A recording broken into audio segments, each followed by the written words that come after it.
Hallo julle mooi mense, hoe gaan het vandag met julle almal? Ek hoop het gaan baie goed met elkeen van julle. My naam is Olga en welkom terug by my kanaal. Ons gaan aangaan met Sarah Young se daaglikse gewyde van Jesus luister.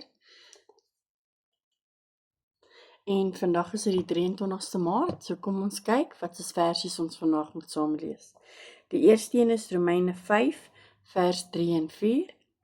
Romeine 5 vers 3 en 4. Dan het ons Johannes 14 vers 16 en 17. Johannes 14 vers 16 en 17. Dan het ons Filippense 4 vers 13. Filippense 4 vers 13. So gaan kry julle Bybels, maak dit oop en dan lees ons saam en ek sien julle nou daar. Reg, so nou dat die Bybel oop is by Romeine 5 vers 3 en 4, daar hierso staan. Dit is egter nie al nie.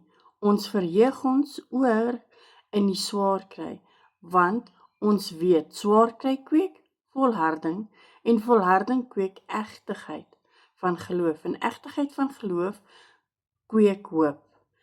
En die hoop beskaam nie, want God het sy liefde in ons harte uitgestort deur die Heilige Gees wat hy aan ons gegee het. Okay, en dan gaan ons Johannes 14 vers 16 en 17 lees en hierso staan.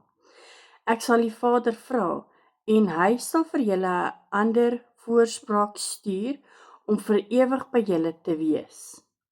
Naamlik die Gees van die waarheid.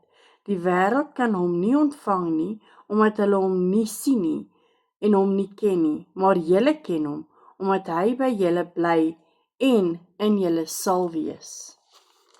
En dan die derde versie is Filippense 4 vers 13 en hierso staan. Ek is tot alles in staat deur hom wat my krag gee. Okay, dit is die Bybel. Kom ons sien wat sê Sarah Young vandag.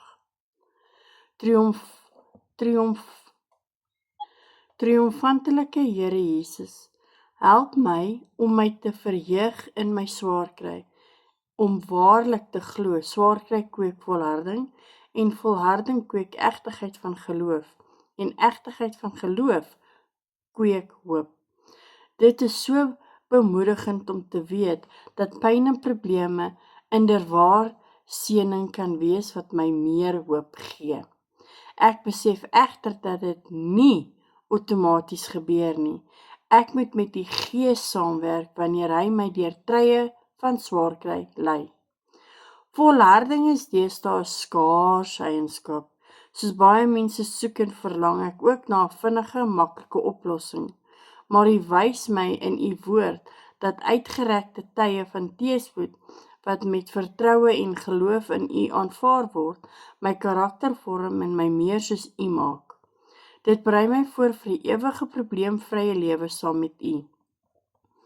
Hoe meer ek soos U word, hoe meer hoop ervaar ek. Hierdie veranderinge in my karakter oortuig my dat ek werklik aan U behoort. My innige verhouding met U help my om my probleme die hoof te bied, om te vertrou dat ek en U dit saam kan trotseer.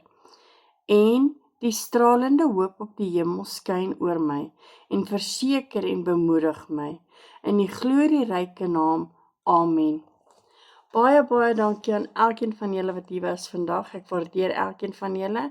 Onthou net asseblief om julle thumbs up te gee nadat julle die video gekyk het. Ek sal dit regtig waardeer. En onthou, almal in die lewe het 'n bietjie liefde en Jesus nodig. Ek sien julle weer môre. Baie julle.